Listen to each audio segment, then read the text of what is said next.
Violence against women and girls is a human rights violation that takes place in public and private spaces. It is not inevitable. Prevention is possible and essential. And it continues to be a global pandemic, because 1 in 3 women worldwide have experienced physical or sexual abuse during their lifetime, and mostly from an intimate partner. The UN Secretary is calling us to really work together, make it significant, and together we can end the pandemic. The Dignity Forum isn't just for women, it's for men. We really believe that it's a partnership approach, and this is the approach that Women's Federation takes, that new style of leadership really is between men and women. So let me tell you a little bit about Women's Federation. There are 3 billion people suffering due to poverty, and it's just under half of our world's population, and 70% of them are women. In order to resolve the feminization of poverty, it's necessary to empower women, because with women being strengthened, then the family can be lifted up and be empowered, and children can then have a role model and be empowered themselves. WFWP chapters adhere to the principle that women working together, taking initiative, and empowering one another across traditional lines of race, culture, and religion to create healthy families can and are resolving these complex problems of our society and world. I was asked to add just a few brief words of welcome and encouragement. I should also at the outset pay my respects to the traditional owners of the land, the Bunurong and Wurundjeri people of the Kulin Nation, and pay my respects to their elders past and present, and any other elders who may be with us today. This is an important gathering and it's important work, and I think your overview, Anne, gave us a good sense of the global context. And peace is not something that governments alone, be they local, state or often national with regard to sort of peace matters, can achieve alone, and it's up to communities. And I think the approach you've outlined of actually starting with the family unit is a really good one, but it's up to communities to put pressure on governments, but also to create dialogue and respect for peace. I'm going to introduce our sister Diane Simboro, who is going to be our next speaker. Diane's own experiences highlight some of what she's going to share, but also reinforces some of the challenges that we face today as a society in the area of domestic violence. This is a quote from Daniel Andrews. Awareness means little if the system is broke, and ours is. That was in the lead up to Royal Commission on Family Violence. So family violence and links to love, whether we like it or not, family violence links to love in the minds of those people who are experiencing it, okay? And this is a really important realisation, I think. A lot of people don't link it to love. It's linked to love in the minds of those who are experiencing it. Babies and toddlers are love machines, as we know. You know, their whole world is about give me love, and they naturally have an intuitive expectation that they will be loved and nurtured by their parents. It's a natural expectation. When the expectation is not met because they're in a situation of family violence, they will naturally adjust their expectation to meet their reality. Okay, so when a baby cries and the cries are not responded to, or when the baby cries and the cries mean someone will come and respond and become violent, the baby stops crying. Got it? They're making sense of their world and they're trying to fit and adjust to their world. This forms beliefs about love, what love is and how it is expressed. Do you understand how it's working in the minds of children? Pain and humiliation becomes normal, okay? Now,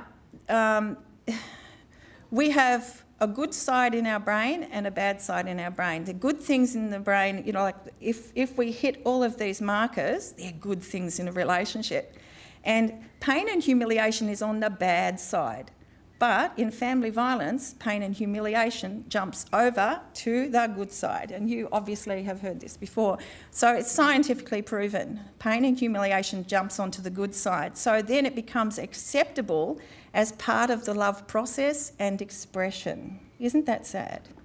Now that alters the relationship choices that we will make and what we believe we are worthy of. It really is a strong effect. Apart from the deaths due to family violence, there are lots and lots of other things that are issues that have their root cause in family violence, and I made a bit of a list. Intergenerational family breakdown, bullying in the schools and the workforce, and homelessness. Drug and alcohol abuse, sexual abuse, crime and prostitution. Why have I clumped these together? I know a 9-year-old who left home because there was horrific abuse at home and started living on the street. Why would a 9-year-old leave home except and think that the street was a good option, except that the abuse was so unbearable that they couldn't stand to stay at home? The problem is, the Salvation Army will tell you this, if they don't get those children within the first few days or maybe a week, they don't get them because there are predators waiting for those kids to hit the street. They pick them up. The reality is the children will compare that predator to where they came from. The predator looks better than what they've come from. Got it? Okay? So they will attach to that person. And those people put them into prostitution, crime, they give them drugs. The drugs are an anaesthetic to the painful experiences and memories that they've experienced, okay? And the reality is, if they've experienced sexual abuse, the body ownership and choices, the boundaries of body ownership and choices have already been shattered. Yeah. It's not a happy topic, is it? No. Family violence does fulfil the needs of perpetrators on some level. You need to understand that the perpetrators of family violence are firing on all cylinders. It's somehow fulfilling their needs. So my interest is addressing find out why, what is it about what they're doing fulfills their needs and which needs are they fulfilling, and then strategising different behavioural choices that will still fulfil those needs. And that's more sustainable. So to me, the investment in looking at why are they doing what they're doing, because they're doing it for a reason, even with the legal ramifications of violence against women, they are still continuing their behaviours. So it's fulfilling them in a way that is important to them. We need to be able to provide better behavioural choices and develop strategies that are tried and tested. It has to be research-based and it has to be bringing results. Gender equality doesn't work. We were talking about gender equality before, and I may be saying something that's a little bit controversial, but Scandinavia has invested for years in gender equality, especially Sweden, and they have one of the highest rates in the world of family violence. So what I'm saying is, gender equality is okay, but I'm saying true masculine energy and true feminine energy, when you bring them together, are very harmonious and very compatible and effortless. Like if I step into the true energy of a woman, it's effortless for me. If I try to become a bloke to take on the blokes, it's hard work, actually. And it's the same for a man. So I would say not just blanket gender equality, but the equality in value of a true masculine energy man and a true feminine energy woman. That's the type of equality that will bring results.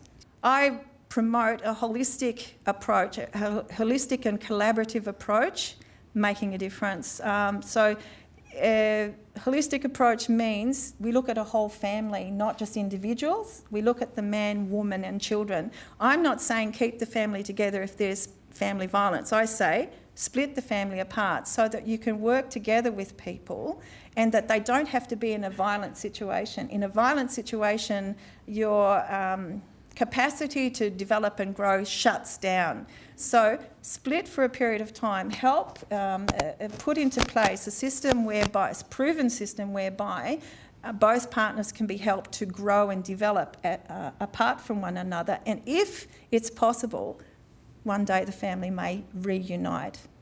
So a holistic and collaborative approach, one person at a time.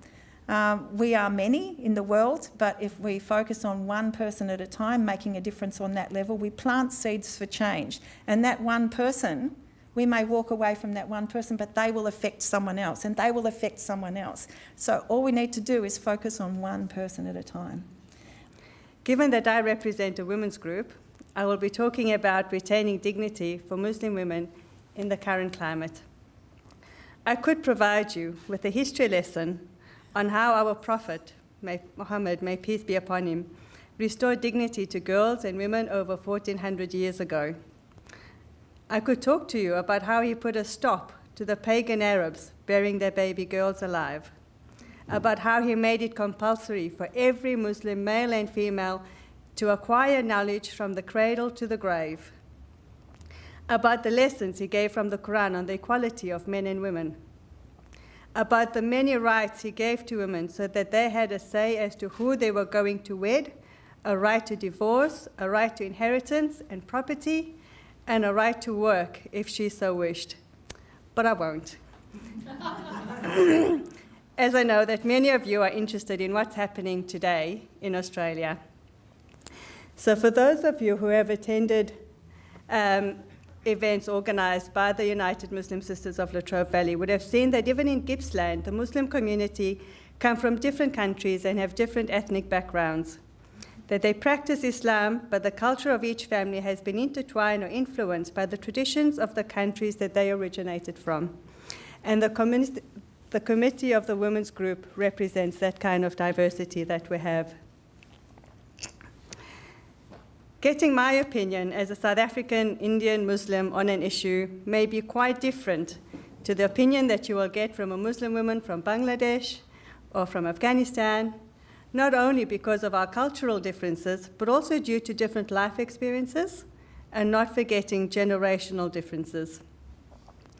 During a course on early intervention at university, we were encouraged not to just look at risk factors when presented with case studies, but also to look at resilience factors, because there's not much we can do with challenges, but resilience opens the doors to opportunity.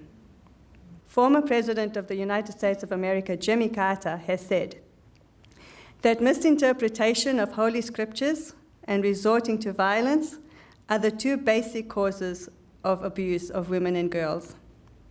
If women are secondary in the eyes of God, then why should I treat her as an equal? For example, this is something that men may think that they are superior when reading verses on women not being able to lead prayers, for example. And this is not just an occurrence in mosques, but it's similar in some churches too. And one more cause, according to President Jimmy Carter, he says, in general, men don't give a damn. They may say that they are against violence against women, but they quietly accept their privileged position.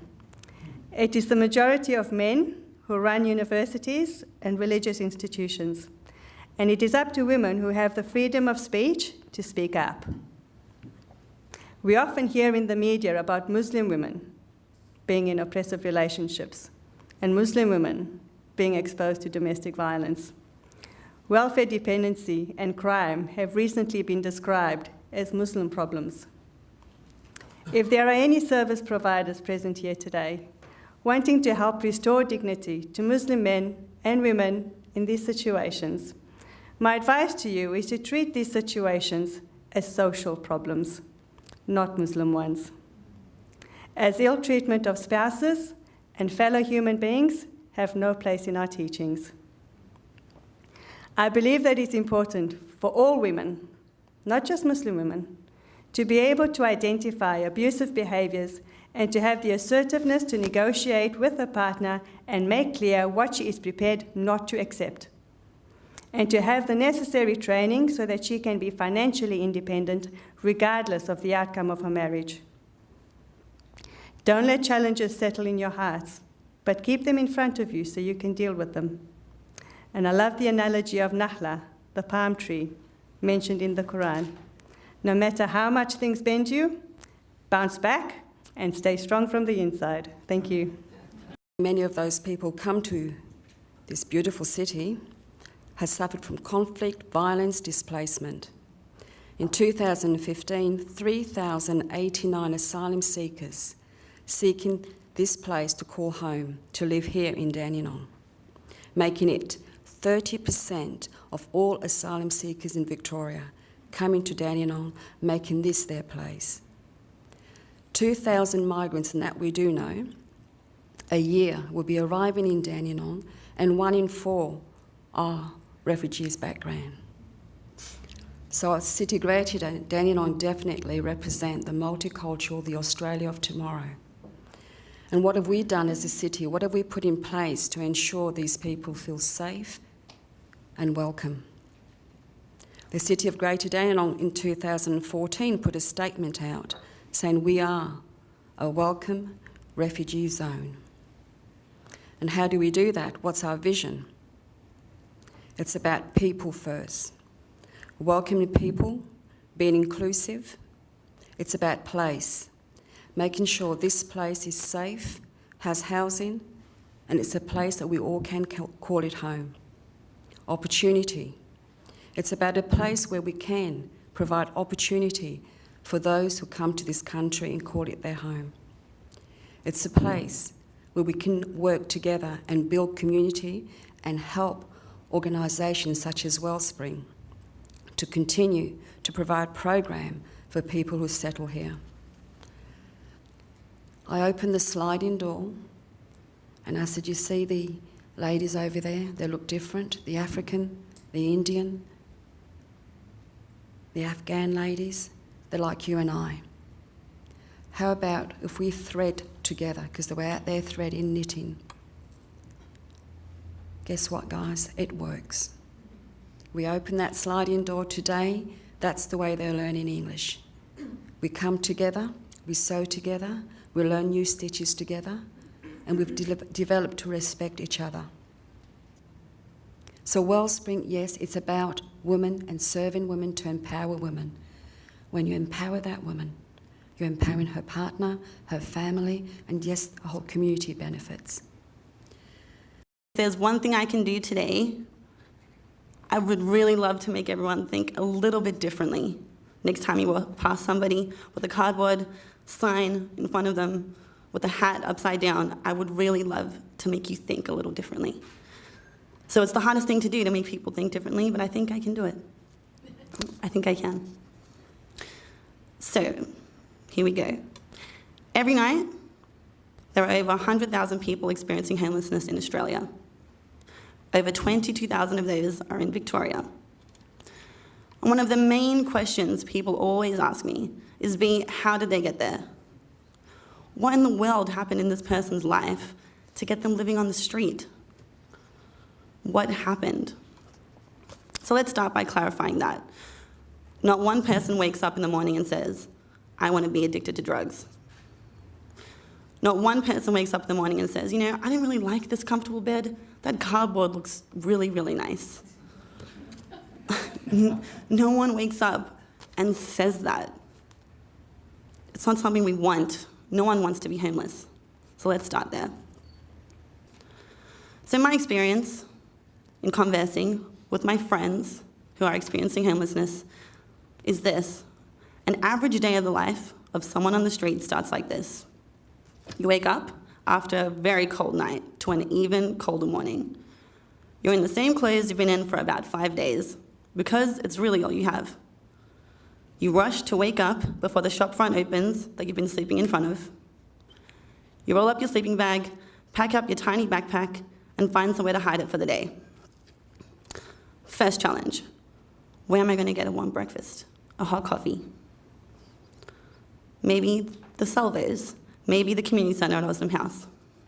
Second thought, where am I going to have a shower? I want to brush my teeth. It's been days. Where do I go? Third thought, and the most common, where on earth am I going to stay tonight? Every day in the life of someone experiencing homelessness is about survival. What can I do? Where can I go? These are some of the daily challenges that they may face. So let's imagine you have nothing to wear but whatever you could squeeze into this tiny backpack they've been carrying around all day. You have nothing to sleep on but the sleeping bag that was given to you from the drop-in service. So here's a little perspective. Some of the leading causes of homelessness are unemployment, lack of affordable housing, which is only ever increasing, drug and alcohol abuse, family, relationship breakdown, domestic violence, physical and/or sexual abuse, just to name a few. Now imagine going through any one of those horrific experiences and how that would make you feel. And a result of surviving that, you are now homeless. If any of us lost our job today, that might hurt a little bit. Might make us lose a little confidence, question our self-worth a little bit. Imagine, you flee a domestic violent relationship, there's no space in the refuge, you're now homeless. After surviving one of the hardest things in your life, you wake up to nothing. How would you feel if after all of that, you sit on a pavement hoping for someone to help you, and you have us walking by, looking down on you all day? So here's another perspective. Let's think about the things in our own life that make us feel good. The ability to wake up, have a shower in the morning with warm water. Be able to go through our closet and think, I really don't like the way those pants fit, I'm not going to wear them today. Maybe putting on a little mascara, ladies, you know? Maybe getting that little haircut if your hair starts looking a little shabby. Now imagine if you don't have access to any of that. How do you feel? As mentioned before, your closet is the backpack you've been carrying around all day, with whatever you could have got the day you grabbed it and left.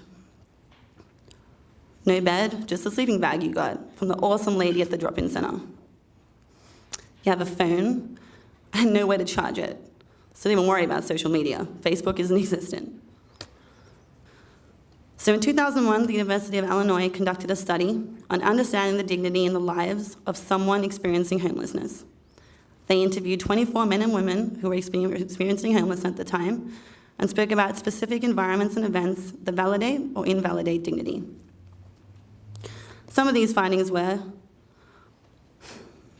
invalidation of dignity, being cussed out or slandered or spat at by passers-by, by people in authority using excessive force at a time when it wasn't necessary, and mainly feeling completely and utterly worthless. The feeling of having no one, the feeling of literally having nothing. Then they spoke about what validates dignity. And they said being cared for. Having resources like you and me that meet basic needs, and feeling supported. The findings showed that dignity is an important area to consider when trying to understand homelessness. Understand. So how do we ensure that we're validating the dignity of those who are experiencing homelessness?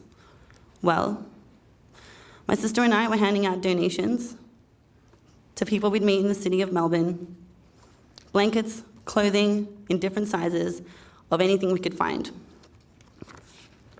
Our goal in doing so was to make someone's night a little bit warmer, to make somebody feel like somebody, and to validate the dignity of anyone we met.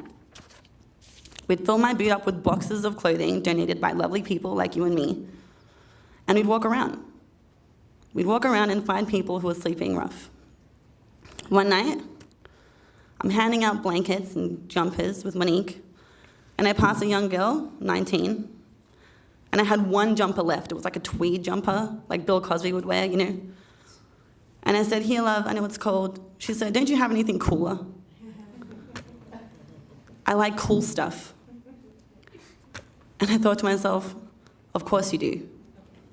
You're 19, and you're cool. And I thought to myself, Bianca, you are not validating a dignity. When I donate stuff, it's stuff that I don't want to wear anymore. Why on earth would she want to wear it? Because she's homeless?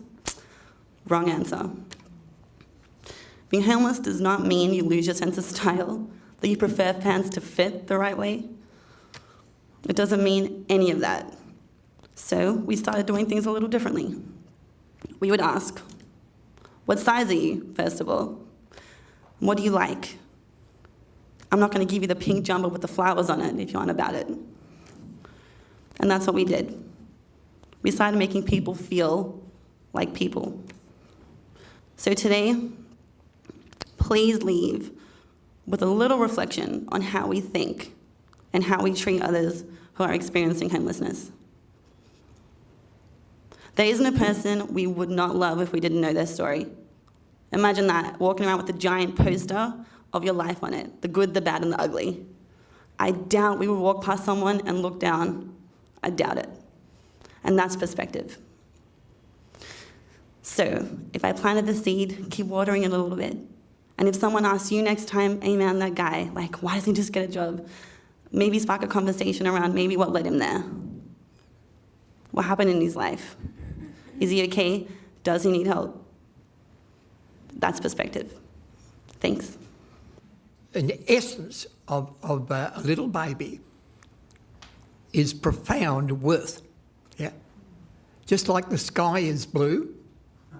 Yeah. It's not a right that the sky has, is it? It's naturally blue. And a little baby is naturally worthy of immense worth. And the potency here that was expressed by both of you is, notice that dotted through all of that, and with what you referred to, the potency of simple things. Yeah? So I've had the opportunity of working with perpetrators and those that have been affected massively by violence through my years. And a position that enables you to work well with perpetrators. I've worked with people that have been trained child soldiers to be torturers. I've worked in prisons, and I've worked with those Muslim women's groups down in the war zone in Mindanao and southern Philippines. And every single one of those that did those nasty things, if you respect the worth, set aside what they've done, but what is their worth? We're born with it. It's an inherent aspect, just like the sky is blue. Trying to find values that do not change. What is true? What is value? What is of value? And in our society today, there's a great deal of confusion about that. But in the end, what this seminar comes about, this is how I conclude today, is our value is relational. And empathetic listening would be that if you're talking to me, then I kind of repeat back to what you said. So it's clear that I'm actually, number one, I'm listening to, because we don't live in a culture of listening. But number two, that I'm actually saying, is that how you feel, and repeating it back. This is part of this marriage enrichment program, but it's really about empathetic communication. So, we say putting yourself in the shoes of another and reflecting it back, showing that the other is understood, is very, very critical.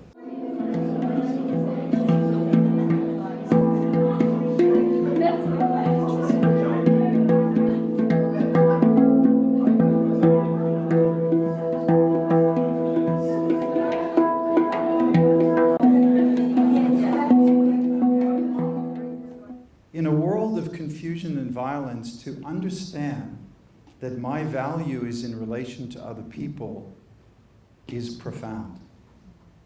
And then, of course, the more modern philosophy of our time is called consequentialism. That is, that we do what is true or what is right is what is the benefit that benefits the greatest number of people. But that in itself can also become problematic in a world where we say, well, if the pursuit of happiness is the most important thing, that in itself cannot be considered an absolute standard of truth.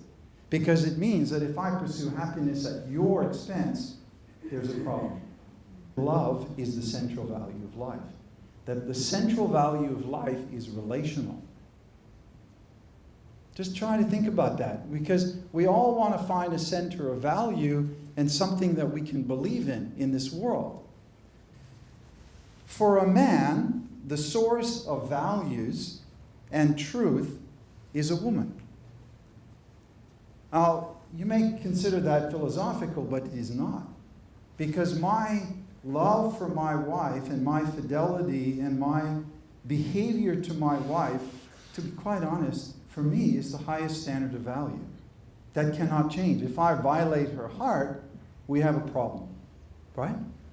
So for me, I look at my wife, the highest standard of truth and value. So if you ask me what is an unchanging standard of value, it's in my wife. And for a woman, it is a man. Upon true love rests the absolute standard between a man and a woman. So the philosophy of these organizations is that love is the source of all value.